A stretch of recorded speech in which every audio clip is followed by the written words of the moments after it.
శివపురాణము వినుట వలన దేవేంద్రునకు శివలోక ప్రాప్తి కలిగెను. చంచులతకు పాపభీతి తొలగెను. ప్రపంచము నుండి వైరాగ్యము కలిగెను. సౌనక మహాముని ఇట్లు నుడివెను: సూత మహర్షి, నీవు అదృష్టవంతుడవు, ధన్యుడవు, పరమాత్మతత్వము నెరిగినవాడవు. మమ్ములను కరుణించి మిగులు అద్భుతముగా దివ్యము అయిన ఈ కథను వినిపించితివి.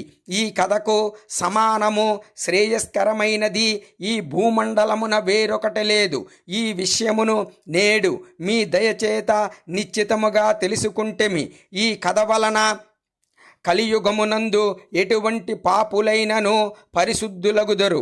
అట్టి వారిని గూర్చి దయతో సెలవిండు. ఈ ప్రపంచమును చరితార్థము చేయుడు. సూత మహర్షి నుడివెను: మునీంద్ర, పాపియు దుష్టుడు కామక్రోధాదులలో నిరంతరము మునిగియుండువాడు కూడా ఈ పురాణమును చదువుట వినుట వలన నిర్మలుడగును. దీనిని చక్కగా శ్రవణము చేయుట వలన పాపములు పూర్తిగా నశించను. విషయమును గుర్తించిన మునీశ్వరుడు ఇట్టి ప్రాచీన ఇతిహాసమును ఉదహరించుచుండెను. పూర్వకాలమునందు కిరాతక నగరములో ఒక బ్రాహ్మణుడుండేవాడు. అతడు జ్ఞానహీనుడు, మిగుల దరిద్రుడు, కళ్ళు అమ్ముకుని జీవించెడివాడు. వైదిక ధర్మమునందు విముఖుడు, స్నాన సంధ్యాది కర్మలు చేయక భ్రష్టుడయ్యెను. వైశ్యవృత్తి యందు తత్పరుడై ఉండెను. అనగా సమస్త కార్యములను వ్యాపార దృష్టితో చూసెడివాడు. వాని పేరు దేవరాజు.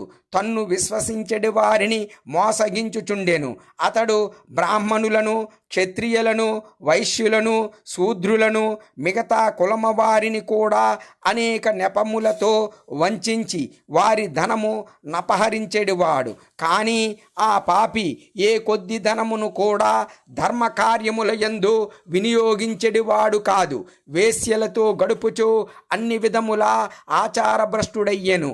అతడు తిరుగుచూ ఒకనాడు దైవయోగమున ప్రతిష్టానపురమున చూసి ప్రయాగకు వచ్చి చేరెను. అచట నతడు ఒక శివాలయమును చూసెను. అందు చాలామంది సాధువులు ప్రోగై ఉండేరి. దేవరాజు పరమేశ్వరాలయములో బస చేసెను. అప్పుడా బ్రాహ్మణునకు జ్వరము వచ్చెను.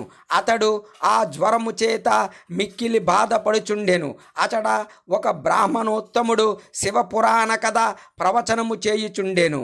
జ్వరపీడితుడయ్యెను.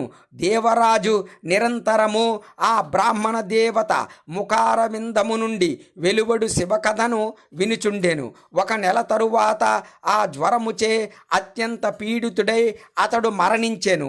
యమకింకరులచడకి వచ్చిరి. పాశములతో బంధించి బలవంతముగా అతనిని యమపురికి తీసుకుని పోయేరి.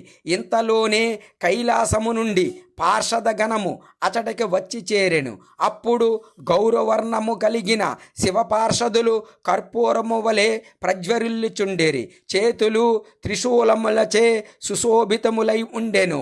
వారి శరీరవయవములన్నీయు భస్మము బూడిద చేత వెలుగులీనుచుండెను. రుద్రాక్షమాలలు వారి శరీర శోభలను ఇనుముడింపచేయుచుండెను. వారందరూ మిగుల కోపముతో యమపురికి వచ్చి చేరిరి. యమదూతలను కొట్టి హింసించిరి. మాటికి వారిని బెదిరించుచు దేవరాజును వారి చెర నుండి విడిపించిరి. ఆశ్చర్యకరమైన ఒక దివ్య విమానము మీద కూర్చుండబెట్టి శివదూతలతనిని కైలాసమునకు తీసుకుని పోవుటకు ఉద్యుక్తులయ్యేరి. ఇంతలో యమపురమునందు గొప్ప కోలాహలము వ్యాపించెను.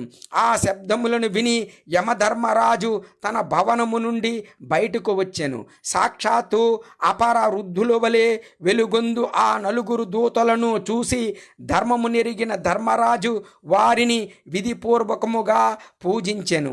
జ్ఞాన దృష్టితో విషయమునంతయు తెలుసుకొనెను. భగవంతుడగు దేవదేవుని దూతలు మహాత్ములు యమధర్మరాజు భీతిచే వారినేమియును అడగలేదు. వారిని సత్కరించి ప్రార్థించెను. తదుపరి శివదూతలు కైలాసమునకు వెళ్ళిపోయేరి. అచట వారు ఆ బ్రాహ్మణుని దయా సాగరుడగు సాంబశివునకు అప్పగించిరి. సౌనకుడు పలికెను: సూత మహర్షి, మీరు కడు భాగ్యవంతులు, సర్వము నెరిగిన వారు, దీయుతులు. మీ కృపా సముద్రము వలన నేను మాటి మాటికి కృతార్థుడ నగుచున్నాను. ఈ కథను వినిచున్న నా మనస్సు పరమానందమగ్నమగుచున్నది. ఇప్పుడు మీరు పరమశివుని యందు భక్తి శ్రద్ధలు పెంపొందించిడి. ఆ స్వామిని గూర్చిన వేరొక గాథ వినిపింపుడు. సూతుడిట్లు వచించెను, సౌనుకా వినుము. నేను నీకు గోపనీయమైన కథావస్తువును కూడా వర్ణించి వివరించెదను. నీవు శివభక్తులలో అగ్రగణ్యుడవు, వేదజ్ఞులలో శ్రేష్ఠుడవు. సముద్ర తీర ప్రదేశమునందు భాస్కలమను పేరుగల గ్రామము గలదు. అచట వైదిక ధర్మ విముఖులైన బ్రాహ్మణులు నివసించుచుండెరి. వారు మహాపాపులు, వారందరూ మిగుల దుష్టులు. వారి మనస్సులు కలుషితములై విషయభోగములు యందు ప్రవర్తిల్లుచుండెను. దేవతల మీద కాని అదృష్టము మీద కాని వారికి నమ్మకముండేది కాదు. వారందరూ కుటిల ప్రవృత్తిని కలిగియుండెడి వారు. వ్యవసాయం మొనరించుచు రకరకములైన మారణాయుధములను తమ వద్ద నుంచుకునిడి వారు. వారు వ్యభిచారులు, దుష్టులు, జ్ఞాన వైరాగ్యములు. సత్యధర్మ ప్రవర్తనయే మానవుని పరమ పురుషార్థమని వారికి తెలియదు. ఈ విషయమును వారు ఎరుగరు. వారందరూ పశుబుద్ధి కలిగిన వారు. విప్రజాతి వారే అట్టి దుష్ప్రవర్తనను కలిగియుండిన ఇక ఇతర జాతులు వారి విషయము చెప్పనేలా. వీరి వలనే ఇతర వర్గముల వారు కూడా కుచితమైన ఆలోచనలు కలిగి స్వధర్మ విముఖులై దుష్టులై ఉండిరి. వారు నిరంతరము నిందనీయమగు కర్మలయందు లగ్నమై ఉండెడివారు. నిత్యము విషయభోగానుభవముల యందు మునిగియుండెడివారు. అచట స్త్రీలందరూ కూడా కుటిల స్వభావులు, విచ్చలవిడిగా ప్రవర్తించేవారు, పాపాసక్తులు, కుచితమైన భావములు కలిగిన వ్యభిచారులు. సత్ప్రవర్తన సదాచారములు వారిలో మచ్చుకైనను లేకుండెను. అచట ఈ విధముగా దుష్టులే నివసించుచుండెరి. వారిదే రాజ్యము. ఆ భాస్కల గ్రామములో ఒకానొక సమయమున బిందుగుడను బ్రాహ్మణుడు నివసించుచుండెను. అతడు మిగుల నీచుడు, దుర్మార్గుడు, మహాపాపి. అతని భార్య గొప్ప సౌందర్యవతి అయినప్పటికీ అతడు చెడు మార్గమునే అవలంబించుచుండెను. అతని భార్య పేరు చంచుల. ఆమె ఎల్లవేళలా ఉత్తమ ధర్మములను పాటించుటయందే నిమగ్నురాలై ఉండెడిది. అయినప్పటికీ దుష్టుడు ఆమెను వదలి వేశ్యాలోలుడై తిరుగాడుచుండెను. ఇట్లు చెడు ప్రవర్తనలతో వర్తిల్లెడి ఆ బిందుగునకు అనేక సంవత్సరములు గడిచెను. వాని భార్య చెంచుల భర్త సాంగత్యము లేక కామపీడితయై పతివ్రతా ధర్మము నశించునను భయము చేత బాధలను సహించుచుండెను. చాలా కాలము వరకు ధర్మభ్రష్టురాలు కాలేదు. కానీ దుష్ట ప్రవర్తన గల భర్త యొక్క ఆచరణ వలన ప్రభావితురాలై దురాచారములకు అలవాటు పడెను. చెడు ప్రవర్తనల యందు మునిగి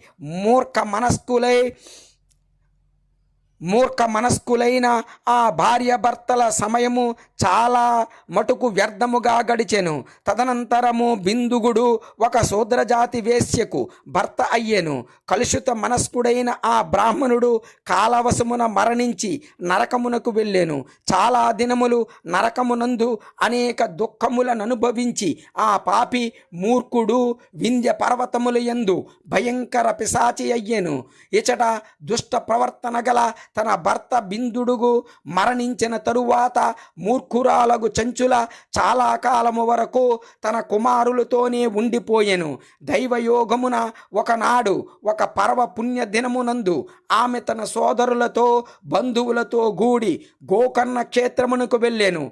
ఆమె కూడా ఒకనాడు యాత్రికులతో కూడి ఒకానొక తీర్థమునందలి జలములలో స్నానమాచరించెను. తరువాత బంధువులందరితో గూడి తిరునాలకు చూచుటకు అటనట తిరుగుచుండెను. తిరుగుచూ ఒక దేవాలయమునకు చేరెను. అచట దైవజ్ఞుడైన బ్రాహ్మణుడొకడు శివకథా ప్రవచనము చేయుచుండెను. అతని ముఖము నుండి పరమ పవిత్రము మహత్తరమైన మంగళకరమైన ఆ గాథను ఆమె వినెను. పరపురుషులతో వ్యభిచారము చేయు స్త్రీలు మరణించిన తరువాత యమ సదనమునకు అరుగుదురు. యమదూతలచట బాగుగా అగ్నిలో మసలుచున్న ఇనుప గుదియను తీసుకుని ఆమె యోనిలో గుర్చెదరు అని ఆ బ్రాహ్మణుడు వచించుచుండెను. పౌరాణికుడగు ఆ బ్రాహ్మణుడు చెప్పిన కథను విని ఆమె మిగుల వ్యాకులతకు లోనయ్యెను. భయము చేత కంపింపసాగెను. కథ సమాప్తమయ్యెను. శ్రోతలందరూ అచడ నుండి బయటకు వెళ్ళిపోయిరి. భయభీతురాలైన ఆ స్త్రీ ఏకాంతమున శివపురాణ ప్రవచనము చేసెడి ఆ బ్రాహ్మణునితో ఇట్లు నుడివెను. చెంచుల ఇట్లు పలికెను. ఓ బ్రాహ్మణ దేవా, నేను నా ధర్మమును ఎరుగుకుంటేని, దీని వలన నేను దుష్టముగా ప్రవర్తించి తిని. స్వామి, కరుణించి నన్ను ఉద్ధరింపుము. వైరాగ్య భావముచే నిండియున్న మీ ప్రవచనమును విని నాకు మిక్కిలి భయము కలుగుచున్నది. నేను వణికిపోవుచున్నాను. నాకు ఈ ప్రపంచమునందు వైరాగ్యము కలిగినది. మూర్ఖ మనస్కురాలనైన పాపిని నేను, ధిక్కారమునకు తగిన దానిని. నేను అన్ని విధములా నిందనీయురాలను. అసహ్యకరమైన విషయములలో చిక్కుకొని పోయి తిని. నేను నా ధర్మము నుండి భ్రష్టురాలునైతిని. భయంకరమైన ఎట్టి కష్టముల పాలగుదునో, ఎట్టి దుర్గతి పట్టునో నేనెరుగను. చెడు మార్గమునందు మనస్సు లగ్నమై పాప ప్రవృత్తి గల నా వంటి పాపికి విజ్ఞులైన మహానుభావులెవరు అచట సహాయము చేయగలరు?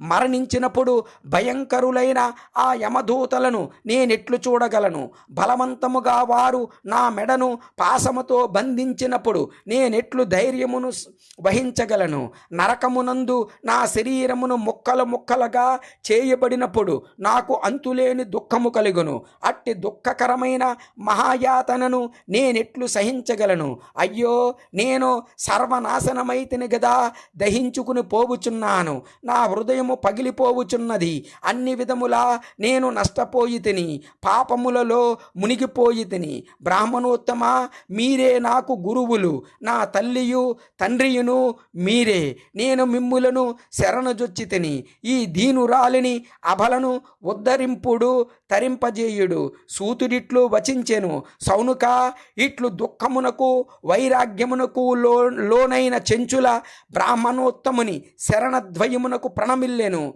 అప్పుడా దీయితుడైన బ్రాహ్మణుడు ఆమెను లేవనెత్తి ఓదార్చి కరుణతో ఇట్లు పలికెను. శివపురాణము వినుట వలన దేవేంద్రునకు శివలోక ప్రాప్తి కలిగెను. చంచులతకు పాపభీతి తొలగెను. ప్రపంచము నుండి వైరాగ్యము కలిగెను. సౌనక మహాముని ఇట్లు నుడివెను. సూత మహర్షి, నీవు అదృష్టవంతుడవు, ధన్యుడవు, పరమాత్మతత్వము నెరిగినవాడవు. మమ్ములను కరుణించి మిగులు అద్భుతముగా దివ్యము అయిన ఈ కథను వినిపించితివి. ఈ కథకు సమానము శ్రేయస్కరమైనది ఈ భూమండలమున వేరొకటి లేదు. ఈ విషయమును నేడు మీ దయచేత నిశ్చితముగా తెలుసుకుంటేమి. ఈ కథ వలన కలియుగమునందు ఎటువంటి పాపులైనను పరిశుద్ధులగుదరు. అట్టి వారిని గూర్చి దయతో సెలవిండు. ఈ ప్రపంచమును చరితార్థము చేయుడు. సూత మహర్షి నుడివెను. మునీంద్ర